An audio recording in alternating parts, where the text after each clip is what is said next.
Hola estimada audiencia, un saludo para los estudiantes que están a mi cargo en la universidad. Hoy les traigo un video tutorial relacionado con programación. Mi nombre es David Rodríguez y pues quiero presentarles un curso relacionado con la programación de computadores. En realidad, hablar de programación significa muchas cosas, una palabra muy amplia que en la actualidad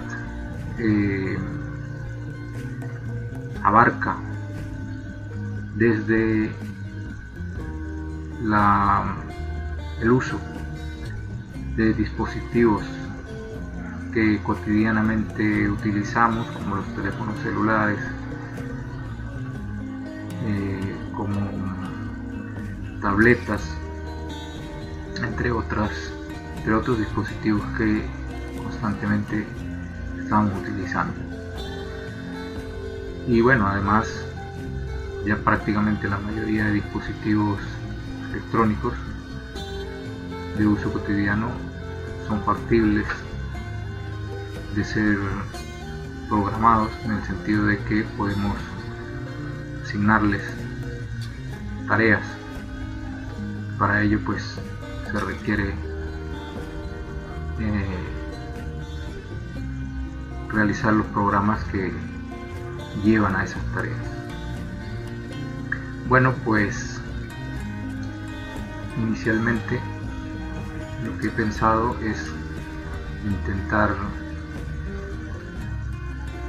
entrar en el mundo de la programación, pero tratando de ser bastante simple, de tratar de llegar a aquellas personas, estudiantes, que no tienen conocimiento de programación y que nunca han escrito un programa. Inicialmente la idea es hablar en forma general de lo que trata la programación, sin entrar en concreto en algún lenguaje de programación, sino concentrarnos en los conceptos básicos, las acciones básicas que nosotros podemos cumplir para iniciarnos en este mundo de la programación. Bien, pues lo primero que debemos conocer son algunos conceptos. Entre estos conceptos, el primer concepto que se me ocurre que puede ser interesante es el concepto de algoritmo. ¿Qué cosa es un algoritmo? Hay muchas definiciones de algoritmos que nosotros podemos utilizar, y también podemos encontrar múltiples definiciones en internet, en los libros. Incluso podemos crearnos nuestra propia definición, pero en términos generales decimos que un algoritmo es una serie de instrucciones o pasos que están organizados y que conllevan al desarrollo de una determinada actividad. Aquí hay una definición, conjunto de instrucciones bien definidas, ordenadas y finitas, que permiten llevar a cabo una actividad. Decimos que son finitas porque tienen un principio y un fin. Fin será la consecución de la tarea que nosotros deseamos desarrollar. Otro aspecto que debemos considerar es la forma de representación de estos algoritmos. Evidentemente tendremos que plasmar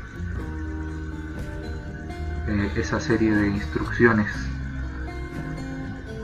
en alguna forma entendible y para ello pues hay varias formas de representar. Algunas de estas formas que podemos utilizar para la representación de estos algoritmos pues se encuentra el lenguaje natural, que es la expresión de nuestro lenguaje en forma natural, el pseudocódigo, los diagramas de flujo y obviamente los lenguajes de programación, que esto ya es en concreto hacia qué dispositivo queremos apuntar. Estas son 4 formas que creo yo que son las más utilizadas y las más conocidas. No significa que son las únicas, pero son las que solemos utilizar cuando iniciamos un curso de programación. Como les digo, el lenguaje natural es la forma más sencilla de expresar o de representar un algoritmo, puesto que es escribir con nuestras propias palabras la receta o la serie de instrucciones que nosotros queremos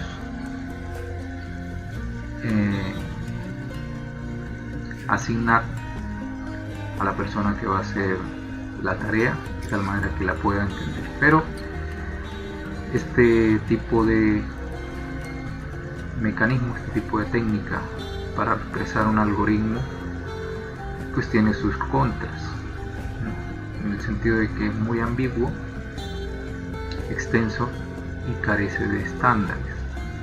Ambiguo porque cada quien puede escribir a su manera el algoritmo. Extenso porque no hay un límite en el uso de palabras o expresiones, y bueno, pues no está estandarizado, pero es la forma más sencilla que nosotros podemos utilizar para representar un algoritmo. Las otras 2 formas, los diagramas de flujo y el pseudocódigo, son un poco más precisos, ya que son técnicas que se utilizan a menudo y son más concretas. Hay ciertos estándares para algunos de ellos, son más precisos, son estructurados y además son independientes del lenguaje. A diferencia del lenguaje de programación, que ya indica hacia qué dispositivo va dirigido, los diagramas de flujo y el pseudocódigo son genéricos. Allí no se habla de lenguaje en particular, sino que se representan en forma general. En cuanto al pseudocódigo, pues una forma más precisa de representar un algoritmo, y pues ya aquí estamos pensando que vamos hacia la programación de computadoras. Entonces podemos decir que un pseudocódigo es un falso lenguaje, por la forma como está escrita la definición de pseudocódigo. Es una descripción de alto nivel de un algoritmo que emplea una mezcla de lenguaje natural con algunas convenciones sintácticas propias de los lenguajes de programación. Claro, aquí estamos hablando de que hay un estándar, ya se puede estandarizar y se generaliza de tal manera que no podemos ser tan subjetivos, sino que hay que utilizar ciertas reglas para construir el pseudocódigo. Sin embargo, no escribimos pseudocódigo pensando en un lenguaje de programación en particular, sino en forma genérica. Así que el pseudocódigo debería funcionar, debería darnos la idea de cómo escribir el programa basándonos en el pseudocódigo.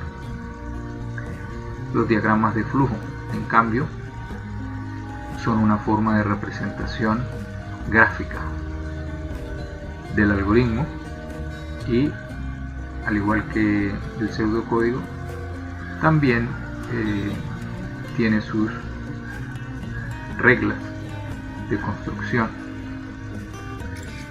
y como dice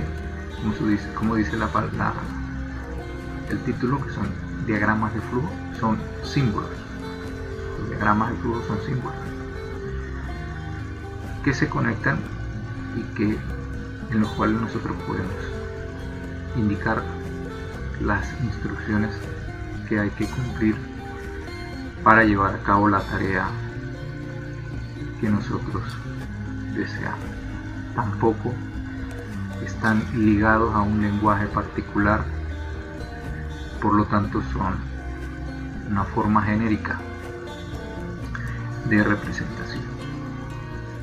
Cuando hablamos de un lenguaje de programación, ya nosotros estamos pensando en implementar nuestro algoritmo en un dispositivo que entiende las instrucciones. En nuestro caso, lo que queremos es escribir código para que lo entienda un computador personal. Por lo tanto, ya aquí tendríamos que seguir las reglas para transformar ese algoritmo en un lenguaje particular de programación, de tal manera que el computador entienda esa serie de instrucciones y pueda realizar una determinada tarea. Bueno, aquí dice que son instrucciones para que sean ejecutadas por una máquina, como las computadoras. En el caso del lenguaje natural, lo que hacemos es indicar paso a paso, tipo receta, las instrucciones que nosotros deseamos dar para que se pueda llevar a cabo la tarea. Y pues lo escribimos con nuestras propias palabras. Vamos a hablar de un ejemplo. Pensemos en que tenemos una situación particular y deseamos dar las instrucciones para realizar esa tarea. Vamos a hablar de algo muy sencillo. Vamos a pensar que nosotros deseamos realizar una llamada a través de un teléfono de estos fijos, no de un teléfono celular, sino un teléfono de estos cableados que tenemos en nuestras casas. Bueno, pues cada persona podría indicar la serie de instrucciones que considera que son las más adecuadas para instruir a alguien para que realice esa tarea. En nuestro caso vamos a pensar en algo muy sencillo, unas instrucciones muy sencillas que permiten realizar la tarea. Por ejemplo, lo primero que nosotros debemos realizar, lo primero que nosotros debemos pensar es en levantar el auricular, verificar que haya tono, digitar el número telefónico al que deseamos realizar la llamada, esperar hasta que entre la llamada, realizar la conversación y una vez finalizada colgar el auricular. Obviamente esto es muy general. Nosotros podríamos agarrar cualquiera de estas instrucciones y ampliar su rango, por decir algo. conversar. Conversar puede significar muchas cosas. La conversación inicia con un protocolo de saludo, más solicitud de algún tipo de información y demás. Y bueno, finalizar la llamada también podría significar muchas cosas, pero en términos generales nosotros podríamos tener una visión de cómo realizar la llamada a través de esta receta. Este sería nuestro primer algoritmo, que no está dirigido a ningún lenguaje particular. Fíjense que estamos hablando de muy subjetivo, es nuestra forma de ver cómo podríamos nosotros realizar una llamada telefónica. Bueno, alumnos, esto será entonces lo que he llamado la primera clase. Intentaré subir las demás clases a medida que las vaya preparando y nos vayamos acercando poco a poco a lo que sería la programación utilizando un determinado lenguaje. Así que espero que sea de su agrado este video tutorial que hemos iniciado. La verdad, quiero confesarles que para mí es bastante difícil hablarle a la pantalla. Estoy acostumbrado a hablarle a una audiencia más o menos nutrida de estudiantes, así que les pido que me disculpen si cometo errores al hablar. Bien, entonces nos veremos en una próxima entrega y gracias por su atención.